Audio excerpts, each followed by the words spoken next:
Agora você está ao vivo. É isso aí. Opa, Boa noite. boa noite, pessoal. Tudo bem? Não temos ninguém ainda. Vamos aguardar um pouquinho, né? Daqui a pouco começa a entrar o pessoal.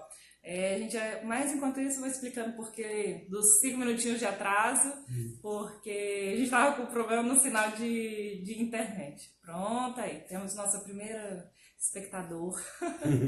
E aí, conforme vocês forem entrando, né, já vai dizendo aí se o áudio tá ok, se tá tendo algum problema, se tá travando, então pode... Vai mandando pergunta, Isso sugestão. Isso aí. Então, enquanto isso, a gente vai se apresentando, né, já que estamos aqui no IBMED hoje, junto com o doutor João Vitor. Isso. João Vitor ou João Victor? Victor, com você. Isso aí. Mas a pronúncia é Victor. Não acaba que sai João Vitor, né? Eu acho que o Vitor dá um trava-língua. E aí ele tem uma clínica de vacinas, para quem não sabe. A gente veio fazer essa transmissão hoje daqui da clínica de vacinas. Então eu vou deixar a palavra aqui um pouquinho com o doutor para ele poder falar um pouquinho, tá? Isso. Gente, boa noite para todo mundo. Estão aumentando aí ó, o número de espectadores. Satisfação muito grande estar aqui falando com vocês. O que vocês tiverem de dúvidas, manda aí pra gente, a gente vai conversando. A gente está aqui no IBMED Vacinas. Convido todo mundo a vir conhecer. Vacinação, deixar o cartão vacinal em dia, extremamente importante, né? A gente tem visto, né? A gente está vendo a cada dia que passa as doenças voltando, as doenças que estavam erradicadas voltando. Então vamos cuidar, vamos tomar cuidado com essas questões aí também.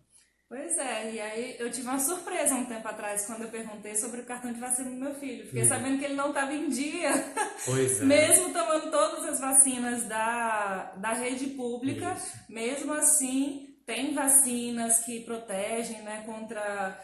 Quais são as que não tem na rede pública? Na verdade são dois calendários vacinais diferentes, né? Um calendário que é o seguido pelo Ministério da Saúde e um calendário que é o seguido pela Sociedade Brasileira de Pediatria, a SBIM, né, que é um órgão da Sociedade Brasileira de Pediatria. A SBIM é a Sociedade Brasileira de Imunização. Então são calendários diferentes. Né? São calendários que a SBIM oferece um calendário, apresenta um calendário que tem um número maior de tipos de vacinas. Né? A diferença básica entre um e outro, existem algumas diferenças, mas se a gente pudesse colocar uma diferença básica entre um e outro, é a questão das vacinas serem feitas de formas diferentes. Né? Elas são fabricadas de forma diferente.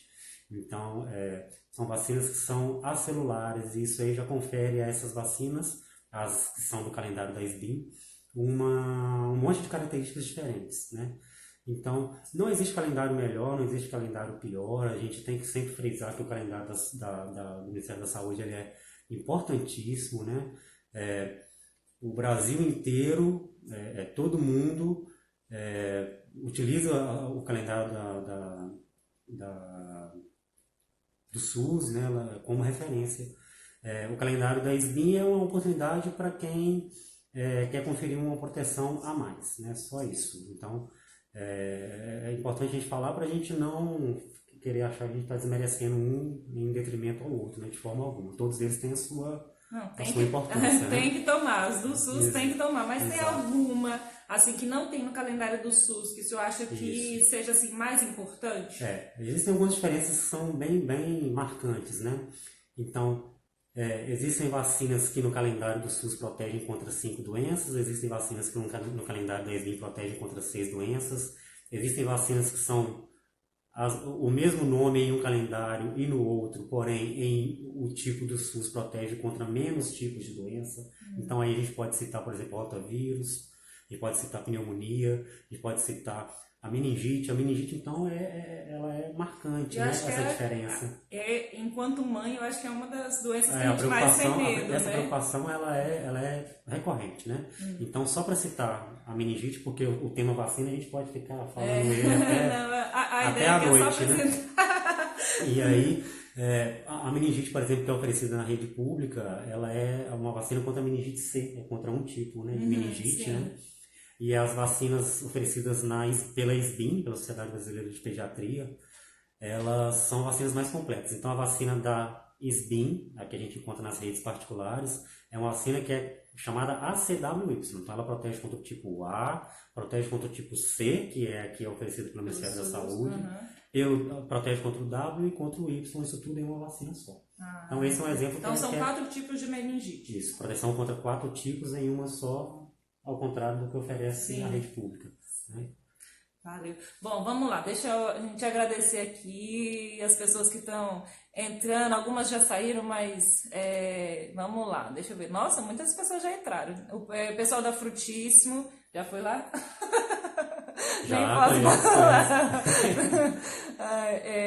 Deixa eu ver quem mais aqui. Lívia, Ebert, Carol, Rayane, a digníssima, que está aqui nos acompanhando. Eu falei assim, bora, Rai, para participar. Ela, dá um apoio moral.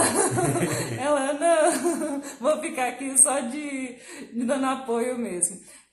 Vamos lá, Kiane, Nuno, deixa eu ver, Lima, de Deus, Eunice, né? Evelyn, deixa eu ver quem mais. Lorena, Gustavo, nossa gente, é muita gente, Mari Baioco, Jaqueline, Lívia, junta mais, Raquel, seu rosto tá cortando, beleza, ou afasta um pouquinho mais, abre o ângulo. Theo, Lulinha, gente, quanta gente, Lava Aguiar, deixa eu ver quem mais, Kelly, Pátia, Mauri, Lica, Jamile, caramba, gente, muito bom estar com vocês aqui. E aí vamos começar então o nosso tema de hoje, que é os cuidados, né, desde o recém-nascido lá, que é a preocupação de toda mãe, gente. É a chamada puericultura, né? A puericultura é a arte de cuidar, né? Essa arte de cuidar, muita gente acha que a puericultura começa quando a mãe tem a criança no colo, né? Mas a puericultura, ela deveria começar, mas é uma coisa que a gente não vê muito na prática, com aquela consulta pré-natal. Né? A consulta pré-natal, a consulta pediátrica pré-natal, né? Não pré-natal voltado para a mãe, mas aquela consulta pré-natal pediátrica, ela faz parte também da puericultura. É uma coisa que não é costume. Eu por ler bastante, assim, eu li muito durante a gestação. Eu até procurei, só não consegui vaga. Eu acho que eu deixei para a última hora. Então a gente tem que se planejar realmente. Mas é bem legal. A pessoa já vem preparada, né? Então você imagina, você carrega um bebezinho, um feto lá, 9 meses, e aí de repente você sem experiência nenhuma recebe aquela criança na sua mão, né? E aí, quando você está no hospital, tem aquele tanto de gente lá cuidando de você, te ajudando, dando banho e tal, e tal. E aí você parte para casa. Eu esqueci metade das coisas que a pediatra falou lá no... Metade não, acho que foi mais. Até o cartão de vacina que ela entregou, eu esqueci que ela tinha me entregado. Porque pós-cirúrgico você acaba... Você não lembra de muita coisa. Exatamente. Então, assim, realmente é importante. Outra coisa importante na puericultura é a consulta do 5º dia. Eu também não vejo as pessoas fazendo. Então, isso é até preconizado pelo Ministério da Saúde. Chama consulta do 5º dia, exatamente nesse mesmo sentido. Então a pessoa recebe a criança, sai do hospital, 5 dias da mãe, do pai em casa com a criança já gera um turbilhão de dúvidas. Então é preconizado pelo Ministério da Saúde a consulta do 5º dia, né, que é aquele momento em que a mãe deveria anotar tudo no papelzinho, faz aquele pergaminho, aquela lista. Eu fazia isso, eu anotava tudo. Eu sempre falo isso, porque às vezes chega no consultório, começa a conversar, acaba que ou a conversa vai para um outro lado que também é interessante, é importante ali do assunto da criança, da mãe, e aí acaba que esquece de direcionar. Eu fazia isso na consulta já de pré-natal. O médico já ficava assim, Raquel, e aí, o que mais? Peraí, doutor, deixa eu olhar. É importante. Porque a gente esquece mesmo. Então a consulta do 5º dia é importantíssima, é aquele momento em que a mãe e o pai já estão cheios de dúvidas, cheios de insegurança, então também é importante, deve fazer parte dessa puericultura, desse cuidado. Certo. Deixa eu ver se alguém já fez alguma pergunta. Boa noite, show, Graciel entrou. Gente, se vocês tiverem perguntas, aproveitem que agora é a hora, e depois não adianta chorar. Então, vamos lá. Então, o que mais? Assim, então, o que seria nessa primeira consulta? Quais são essas primeiras orientações assim, de cuidados? Existem dúvidas que, se a gente fizer uma enquete aqui agora, todo mundo que é mãe já passou por elas, Sim. né? Então, meu filho tá gofando muito. Isso é normal, isso não é. Meu filho não arrota depois que ele mama. O meu leite está sendo suficiente, não está sendo suficiente, meu Nossa, leite é fraco. a maior dúvida das mães Extremamente é isso. comum. Meu leite é Extremamente muito comum. ralo, é Extremamente fraco, não está sustentando meu bebê. Mas isso vem junto à inexperiência, à insegurança daquele momento. Às vezes aquele momento é o primeiro, né, que a mãe está passando, né? Às vezes é o primeiro filho, né? E aí não tem aquela orientação correta, né? Hoje em dia, aqui na cidade, a gente tem, inclusive, especialistas que trabalham só essa parte de amamentação, Sim, que é bem legal. E olha, eu vou te falar, pra mim, enquanto eu estava no hospital, uma das coisas mais importantes que eu tive lá foi, chegou uma enfermeira e me perguntou assim, Raquel, você tem alguma dúvida, né, sobre os cuidados? O que eu posso te ajudar? Foi assim, sobre a amamentação. Exatamente. Aí ela me ensinou a pega correta, Exato. como que deveria fazer, se o bebê, como que ele deveria, se tivesse errado, o que deveria fazer. E uma das coisas muito importantes que ela falou sobre a questão do tempo que a criança mama ali logo no início. Então, assim, que às vezes cansa, dói a mandíbula, né? Então, assim, a criança acaba parando de mamar e às vezes não é suficiente. Então, aí ela falava, faz um movimento, como se tivesse um movimento circular. Se começar a dormir, acorda. Então, porque às vezes a criança dorme, a mãe pega, dormiu, vou deixar. Mas na hora de estar amamentando, tem que ter um tempo, que quando recém-nascido, eu lembro que Davi mamava, era muito tempo, era tipo de 20 a 40 minutos, assim, uma mamada dele. Então, se ele dormia antes, eu fazia de tudo para acordar, para ele poder mamar bastante. Tem vários... Isso aí também é um assunto que a gente... Nós vamos marcar a live de amamentação. Porque, assim, rende assunto, né? E é legal porque cada um traz experiência, cada um tem a sua vivência e é interessante. Eu acho que o principal disso aí é a questão da paciência, a questão de dar tempo para as coisas acontecerem naturalmente, porque elas vão acontecer naturalmente. Né? A menos que a mulher tenha alguma doença que provoque nela a ausência do leite, a menos que isso aconteça, que é difícil, é raro, mas pode acontecer, a mulher vai dar leite, sim, naturalmente. Isso vai acontecer. O que é o mais difícil é ter a conexão boa entre a cabeça da mãe ali para aquele momento e esperar a coisa acontecer naturalmente. Né? Por que eu digo? O primeiro leite que sai não é aquele leite encorpado, que a mãe está acostumada, que vai lá ver a criança até escorrendo quando está mamando. Não é assim. O primeiro leite demora a ser produzido mesmo. Né? A glândula mamária está até preparada. A glândula mamária, inclusive, ela se torna madura através da gestação. Né? Então, a mulher pode ter a idade que for, mas a glândula vai estar madura a partir do momento que ela estiver gestante. Né? Mesmo com esse preparo todo da mama, da glândula, esse processo ele é um passo a passo. Então, aquele primeiro leite que sai não é um leite que é o leite que a mãe espera, que a mãe imagina que é, nossa, aquele leite. Então, não é. É um leitinho que é um leite mais ralo, mais fraco, entre aspas, e muito entre aspas. Que é o tal do colostro. Que é o tal do colostro. É um leite que é o preparo, né? E que é extremamente importante. Igual o Davi nasceu na quarta-feira. O meu leite foi descer mesmo, foi encher meu peito de sábado para domingo. Isso. Aí, então, assim... Ele nasceu quando? Ele nasceu quando? Na quarta. Na quarta, né? Mas nesse meio tempo... Geralmente 48 horas, né? Esse colostro. Então, assim, nesse meio tempo, ele mamava. Teve uma noite que eu até falei assim, gente, Davi ficou grudado 2 horas no peito.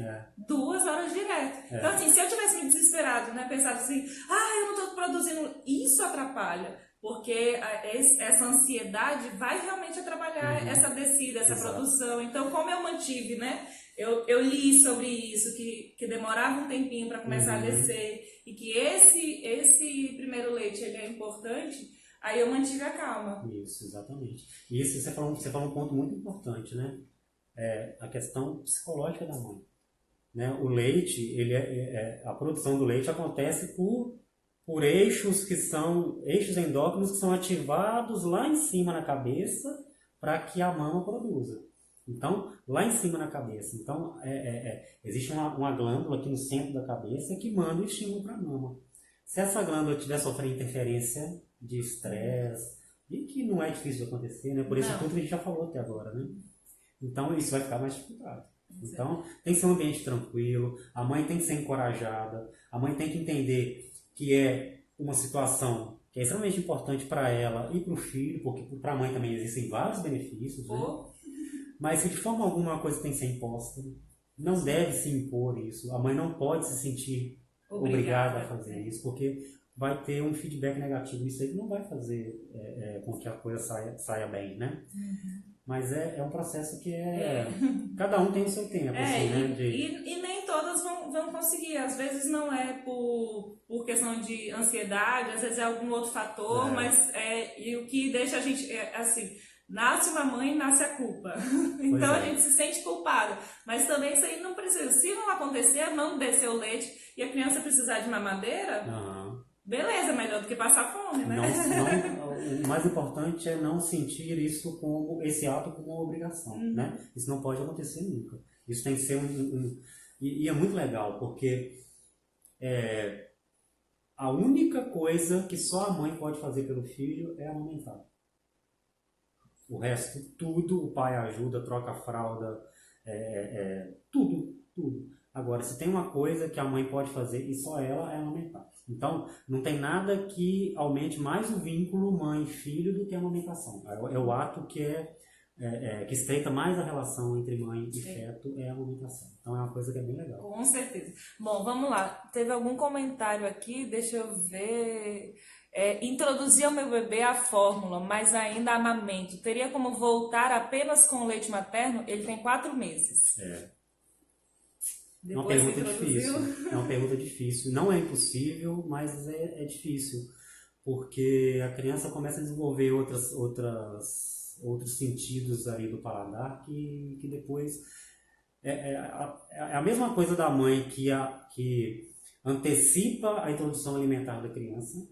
Não, comecei a dar com 5 meses papinha. E aí vai no consultório, você orienta que não é o momento correto, que é com 6 meses, então ela fala assim, não, então eu vou tirar, vou voltar para o NAN. Quem já experimentou o NAN? Quem já experimentou o NAN? É muito ruim. Então a criança experimenta uma coisa diferente, é muito difícil ela conseguir, né? Mas eu acho que é uma tentativa, ainda mais que se ela está produzindo leite ainda, o leite é um feedback positivo, assim, interessante, né? Quanto mais se utiliza, mais se produz, né? Isso é uma das coisas até que eu ia comentar sobre na parte da descida do leite e tudo, porque a produção de leite, tudo bem que ali no início, quanto mais o bebê mamar, mais leite você vai produzir, né? Então, assim, quando eu amamentei em livre demanda, então, assim, eu tinha muito leite, mas muito mesmo. Eu até uma vez liguei para um local aqui para procurar ver se tinha como fazer doação, porque eu tinha que tirar e jogar fora. Então, eu acredito muito que seja por causa dessa livre demanda. Então, será que no caso dela, ela conseguiria, qual seria, né, essa forma, assim, diminuiria a quantidade de Tentando leite? Regredir isso aí, né? Tentar regredir isso aí. E quanto mais ela dê o peito, mais a produção dela vai aumentar. Mas aí a dificuldade Mas é uma tentativa, né? É uma tentativa. Depois que você introduz complemento, é mais complicado. Porque é mais fácil para o bebê tomar uma mamadeira, mais fácil, né? É muito mais disponível. Muito mais disponível, menos esforço. Exatamente. Vamos ver se a gente tem... deixa eu ver. Gente, muita gente participando aqui. Deixa eu ver, minha mãe também entrou. A Amanda Magalhães, minha cunhada de novo, toda vez ela tá aqui. Doutor Orlando, Karine, quem mais? Carolina de Barros, Rede Pastelas, maravilha, Silvana, deixa eu ver, Tatazinha, Lipe, Natália, minha irmã, aí, você perguntou de Bianca, agora há pouco, Vinha. Gente, obrigada aí pela participação de vocês, e se tiver alguma dúvida, manda logo, porque senão daqui a pouco a gente precisa fechar aqui, hoje a live não vai se estender tanto não. Exato. Então, vamos lá, pular para o próximo assunto, né? O que seria? Da questão de gofar e arrotar. Até onde é normal? O arroto ele é mundialmente um parâmetro para deitar a criança, né? Todo mundo espera a criança arrotar para deitar. Isso é uma questão que a gente tem que pensar, porque nem toda criança arrota. Nem toda criança arrota. E aí se ela não é uma criança que arrota, então você vai poder deitar? Então o parâmetro não deveria ser o arroto. O parâmetro deveria ser o tempo pós-mamada. E qual seria esse tempo? Por volta de 30 minutos. Pós-mamada é o que deveria ficar com o bebê em pezinho. É difícil. Eu fui orientada também. Ficar com o Davi mais verticalizado de 30 a 40 minutos. Em especial de madrugada. Então, assim, às vezes você tá ali caindo de sono, você tá caindo. Aí já tinha noite que eu batia do lado do Hans, bora. Acorda aí, Davi é seu, assume aí que eu preciso dormir. Porque assim, a gente acaba colocando daí o cansaço em risco também, né? A criança, né? Mas isso é a medida mais efetiva que a gente tem, né? Essa questão de deixar em pezinho é o mais a Bianca. Bianca tá mandando beijo para a doutora João Vitor e titia Raquel. Beijo, princesa. A gente pensando nessa questão, a gente tem que lembrar que o que tem de mais nutricionalmente adequado para a criança é o leite materno. Então existem várias fórmulas no mercado, existe uma pesquisa ferrenha em cima disso para tentar se aproximar quanto mais da fórmula do aleitamento do leite materno. Sim. Mas ouso dizer que isso nunca acontecerá. O leite materno ele é exclusivo, né? E ele é tão nutricionalmente adequado para a criança que 30 minutos com ela em pezinha já promove uma absorção tão grande que o risco de refluxo, de retorno, de regurgitamento desse leite ele já diminui bastante, né? Também é verdade, também por isso é que acontece da criança mamar várias vezes quando a criança é novinha. Então tem criança que mama de hora em hora, tem criança que mama de meia em meia hora, aí a mãe vem, meu leite é fraco. Eu tenho que dar de mamar para o meu filho toda hora. Não é que o leite seja fraco, né? É uma característica do leite, isso aí já é o que não acontece, perfeita, né? Já não acontece isso com a fórmula. Por isso quando a criança toma mamadeira... E quando então, coloca por isso quando a criança toma mamadeira, ela aguenta um tempo maior sem mamar. Mas se ela tomou só leite... então, é uma maravilha. Dorme a noite inteira. Mas não é o indicado, né? O indicado não é isso. Então, a questão do refluxo, né, também é uma dúvida que é muito frequente. Há livros que dizem, e aí vai ter gente que vai chegar e falar assim, mas o meu não foi assim, da minha prima não foi assim. Mas há livros que dizem que toda criança vai ter refluxo, né? Exatamente porque é uma questão anatômica. Então existe uma diferença entre o estômago do recém-nascido ou da criança até determinada idade, e do estômago de nós adultos, né? Então é uma questão conformacional mesmo, anatômica. Então o estômago da criança ele é assim, ó redondinho. Né? E aí, se a criança está em pezinha, tudo bem, mas quando a criança deita, isso vai refluir. O nosso estômago já é cheio de voltinhas, a gente tem os hiatos, os esôfagos, né, ali, que impedem esse refluxo. Então, isso é uma coisa que a criança vai adquirindo com o passar do tempo. É normal, mas aí a partir de onde não é normal? Exatamente. A gente tem o refluxo que é fisiológico, que é normal, e a gente tem o refluxo patológico. São duas entidades diferentes. A gente tem até o refluxo oculto, que é uma outra questão, mas só para a gente exemplificar, o que é o mais fácil e altamente significativo da gente avaliar com relação a saber se o refluxo é normal, está sendo normal ou não, é o ganho de peso da criança. Isso que vai falar para a gente se a minha criança está refluindo mais ou menos do que deveria. Então, dou de mamar, tudo. Vou lá, faço todas as medidas, deixo em pezinho e tal, a criança vai reflui. Reflui 1, 2 vezes, não faz força.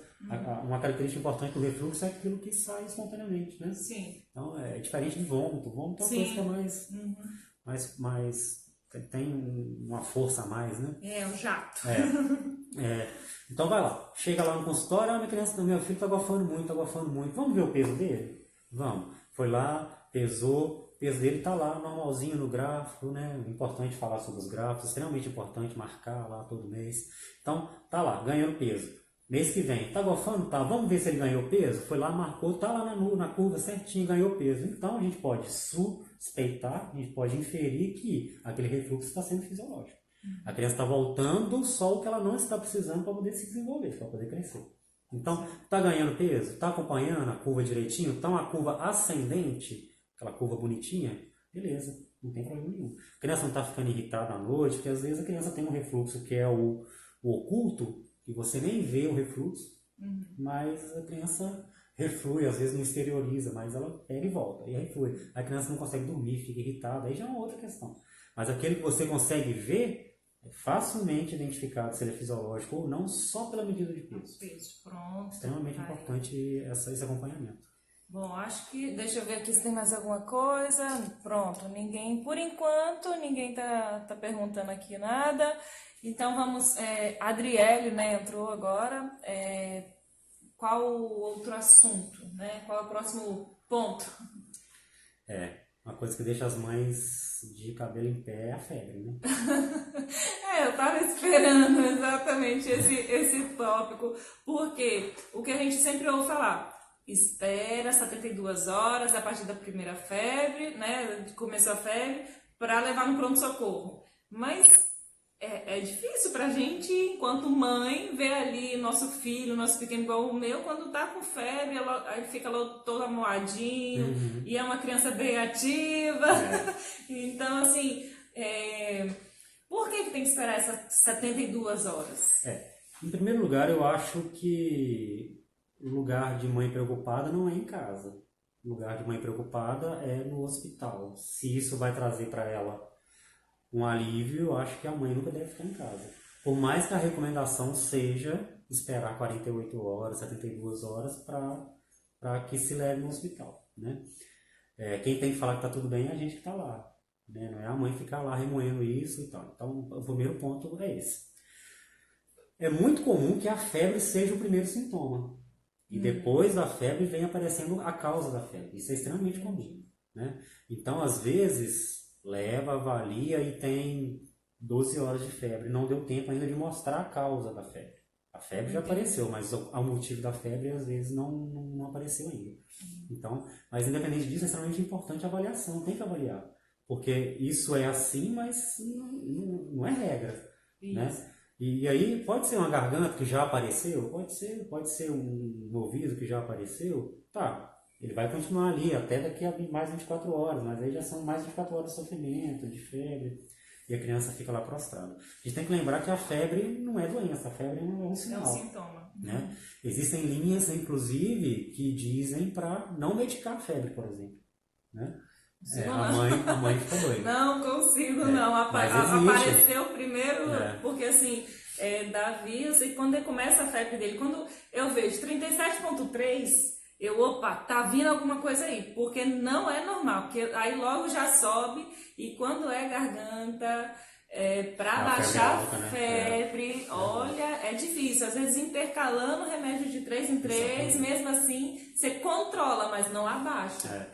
A febre é um sinal de que algo está acontecendo no corpo, né?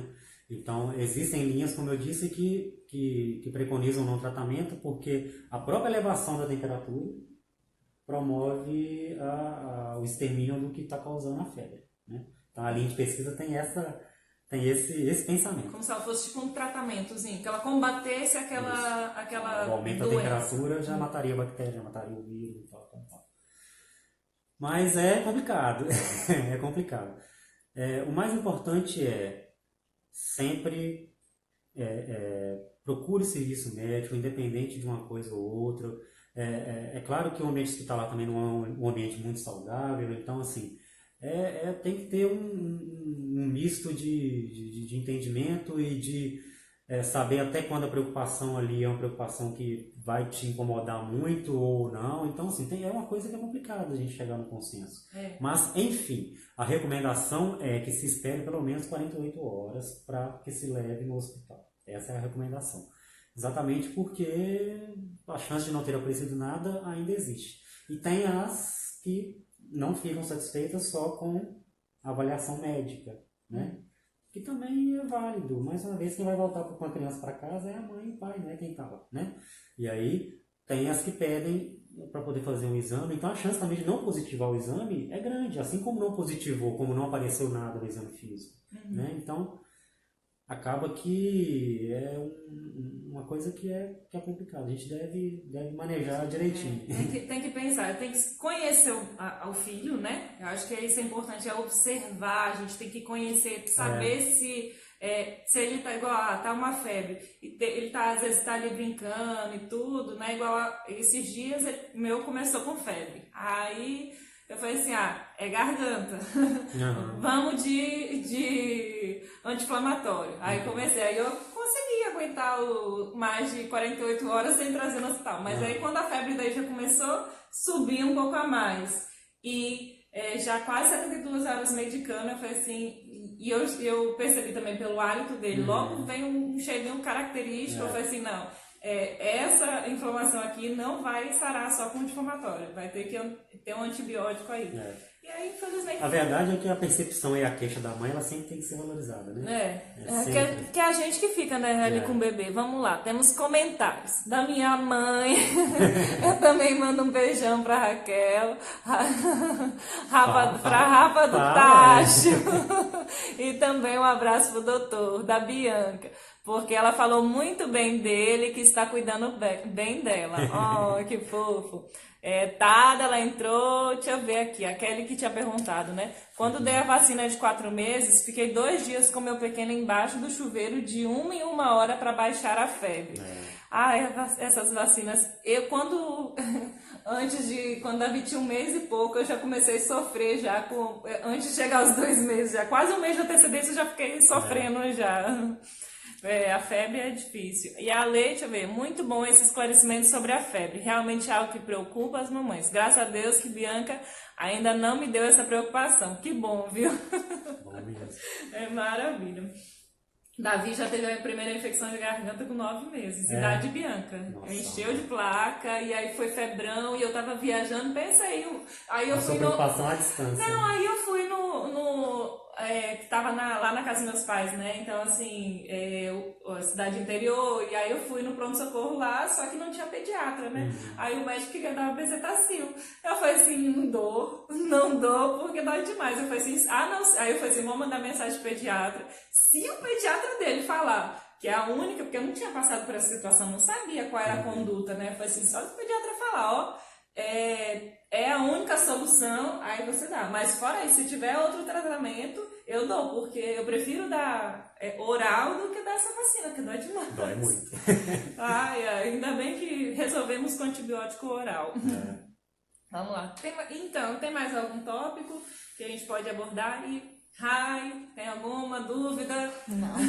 E ainda vão surgir? É mamãe. Estamos grávidas. Gente! Então eu perguntei pra pessoa certa. Tá vendo? Parabéns, ainda Anúncio aí em rede nacional. Sim, quantas semanas? 8. Oh, gente, é muito gostoso, viu? Curtam bastante.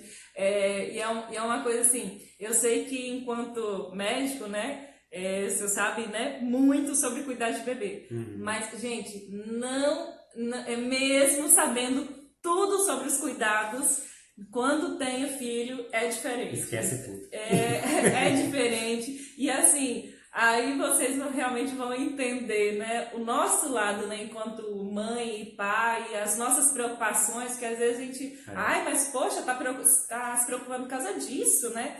Então... e a gente tem uma tendência de ficar um pouco mecânico, né? Assim, naquela lida diária, né? Então, é bom a gente ter essa injeção aí de... Aos parabéns! Ai, gente, fiquei muito feliz agora, tô até emocionada. Obrigado. Não, e hoje uma amiga minha também me contou também que tá grávida. E eu falei assim, gente... Vamos aumentar essa população aí de Eunápolis. Vamos, eu vou esperar um pouquinho. Embora minha vontade, né, fosse de estar por agora, né? Que eu sempre falei que eu queria a diferença de idade de 3, no máximo 4, né? Mas a gente tá construindo, não dá agora não. Tem que esperar.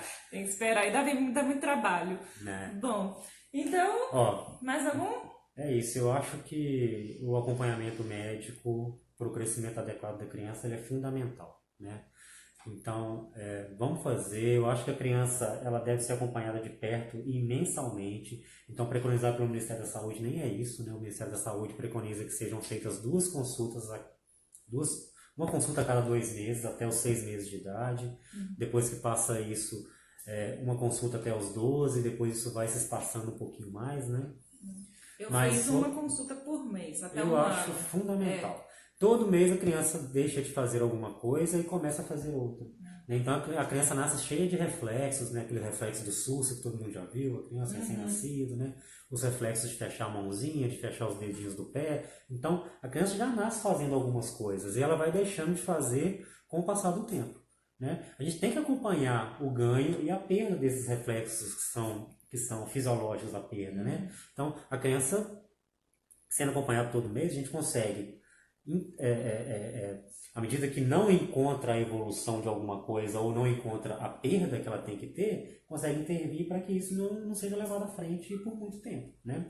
Então, além disso, existem os gráficos lá. Quem tem aquele cartãozinho de vacina, que é aquela cadernetinha, aquele livrinho, extremamente importante. Aquilo dali tem que ser lido pela mãe. A mãe tem que saber aquilo de cor, de trás para frente. Não, às vezes eu pegava, porque às vezes dependendo do que a gente come ou do que aquele bebê come, o cocôzinho vem diferente, né? Nossa, aí às vezes eu pegava, porque lá tem as cores normais, aí eu pegava e ia comparar para ver se estava uma cor normal ou não. Mas ali tem muita informação, extremamente importante aquele essa questão desses marcos, né, de desenvolvimento. Dos marcos tem tudo lá, o que a criança tem que fazer em determinado momento, então assim, é muito interessante, é bem legal. Sem falar nos gráficos, né?